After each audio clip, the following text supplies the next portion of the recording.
And if you own a Charger and Challenger and you care about it, you definitely need to add this to your car. If you don't, you are completely tripping and something's wrong with you.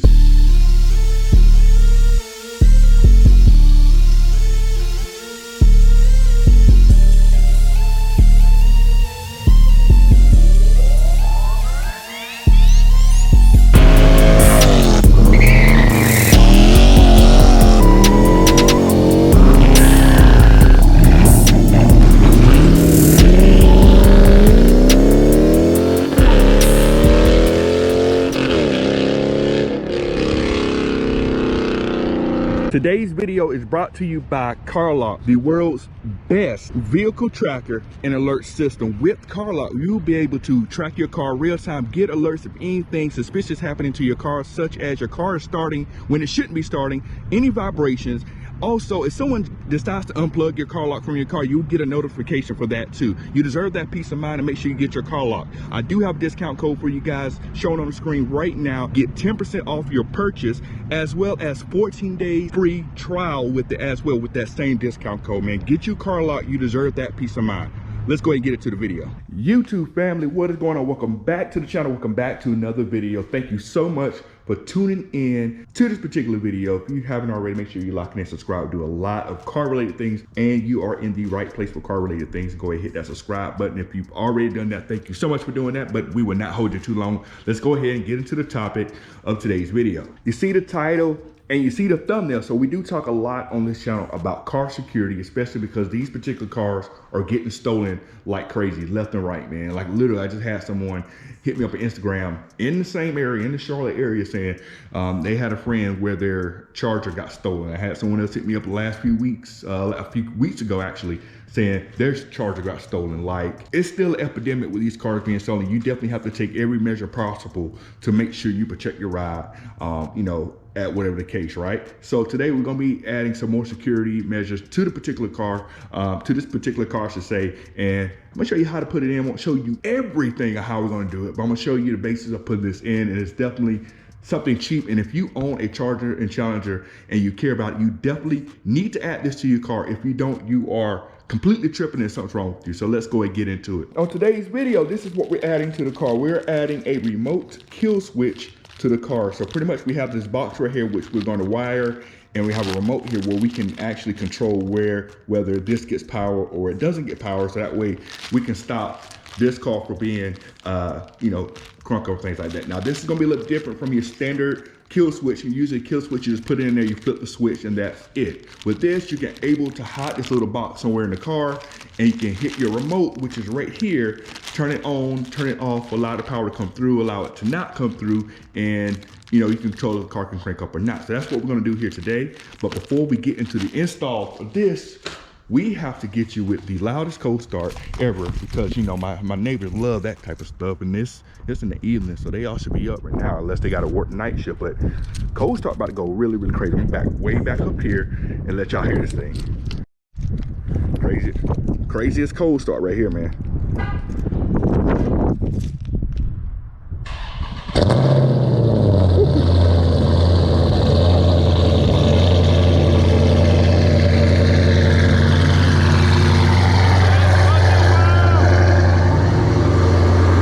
It is safe to say I might be the topic of probably the next HOA meeting.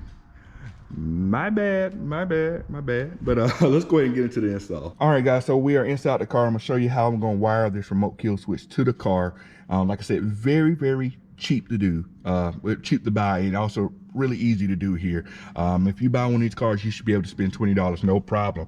I will put the link to this part in the description below. If you watch my previous videos, it is something I talked about as far as something you need to add to your car, so make sure you check that out. Well, actually, you don't need to check it out. Just check out this video, because this video is going to tell you exactly what you need to know.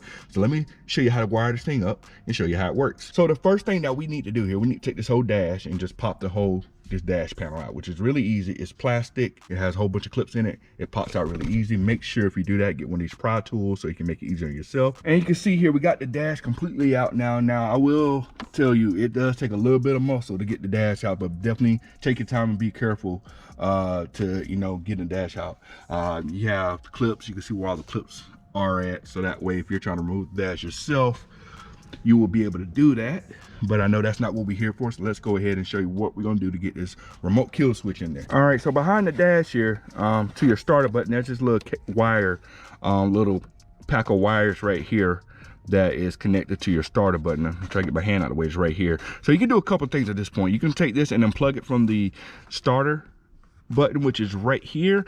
The thing is, it's on the bottom, so it's hard to kind of see it, and you may have some trouble trying to plug it back in. Or what I'm going to do here, I'm actually going to just unwrap this wire here itself.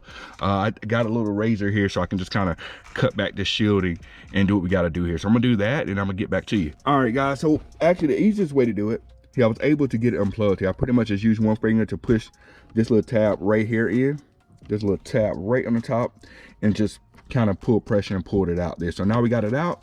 Now we're to the easy part. So we got the wire exposed here. So you see on the back of these wires for the starter button, you got the red and the black wire. Of course, that's power and ground. So what you want to do for your switch, you have an in and an out for your switch. So you'll make sure you wire that correctly. Your in is going to be where your power is coming from to the switch, and the out is going to be the part that goes to the switch here. So what I'm gonna do next, I'm gonna go ahead, snip the wires and get this ran into the car, so that way this will be mounted and be powered, and we'll show you how it works from there. All right, so now we got the kill switch put in, everything wired up and good. So I'm gonna show you how this thing, how this little remote right here works. So we hop in the car, you clearly see that I have my key fob with me here. It's a little dark here, but you see I have my key fob with me here. So if I have this off, I'm gonna hit this off.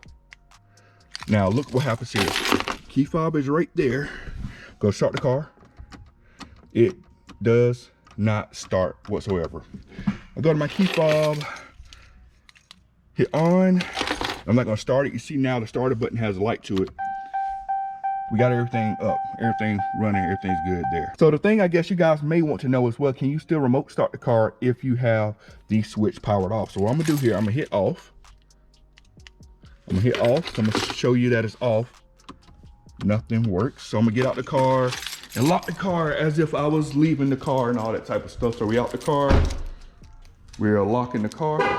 Car is locked, we're gonna walk away. Now keep in mind, it's still off here, and we're going to see if this thing will still remote start with the thing set. So here we are, we're gonna hit it real quick, and does it still remote start?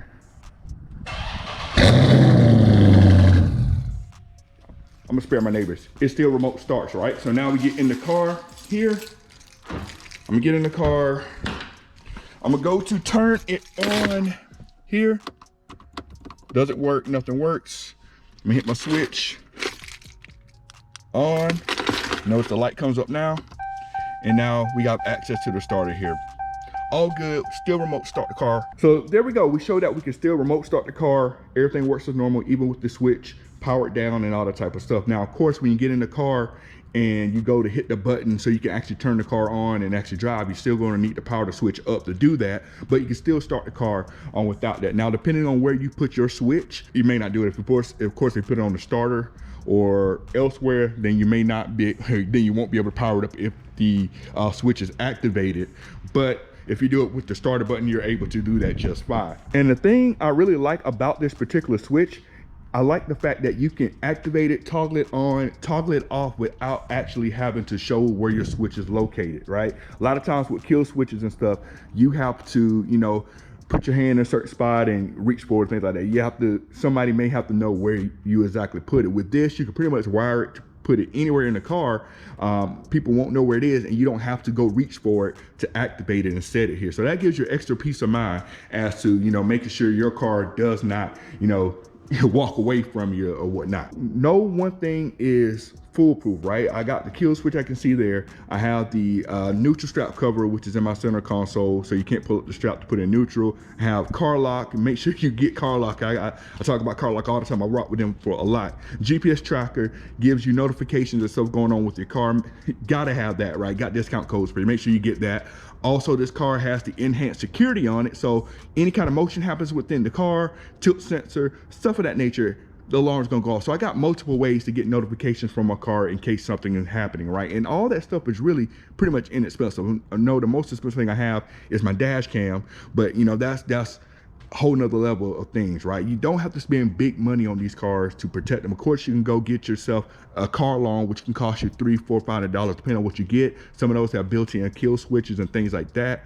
But if you're trying to, of course, if you're trying to save a couple bucks here and there, I'm telling you, man, the stuff I got costs less than $100, and you can get it all installed in your car really easy, and you can protect yourself and give yourself a little bit more peace of mind with your vehicle. Like I said, these things are being stolen a lot, has happened recently, it's going to continue happening. So if you're not doing something the bare minimum with trying to protect these cars, then you really are putting yourself at risk, man. That's all I gotta say about that. Thank you for everyone for tuning into this video. If you haven't already and you made it to this part in the video, make sure you subscribe to the channel. We want you around for the long haul. Hopefully this video is helpful, and make sure that you can do this to any car, of course, but if you especially have one of these Mopars, Chargers, Challengers, Trackshaker, anything like that, make sure you do this to your car. Very cheap, very simple. You're gonna spend more on gas, tires, and other mods to your car than you're gonna spend on that. We're all quick to go out here, get tint, get car lowered, do mid-muffler leaks and things like that. All that stuff costs way more